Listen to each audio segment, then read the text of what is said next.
അഞ്ചാമത്തേത് രാജ്ഞി സ്ഥാനങ്ങൾ. മറിയം സ്വർഗാരോപിതയായ ശേഷം സകല സൃഷ്ടികളുടെയും രാജ്ഞിയായി വാഴിക്കപ്പെട്ടു എന്ന വിശ്വാസത്തെയാണ് ഇവ സൂചിപ്പിക്കുന്നത്.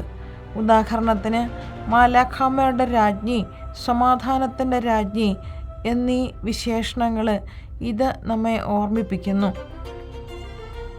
സ്വർഗത്തിൽ നമുക്ക് മധ്യസ്ഥയായി, നമുക്ക് അമ്മയായി നമ്മോടൊപ്പമായിരിക്കുന്ന പരിശുദ്ധ അമ്മയുടെ വിമല ഹൃദയത്തിലേക്ക് നമ്മെ ഓരോരുത്തരെയും സമർപ്പിച്ചുകൊണ്ട്, പരിശുദ്ധ അമ്മേ മാതാവേ, അങ്ങയുടെ സ്വഭാവത്തിന് അനുയോജ്യമായ മക്കളായി വളരുവാൻ ഞങ്ങളെയും സഹായിക്കണമേ എന്ന് നമുക്ക് പ്രാർത്ഥിക്കാം.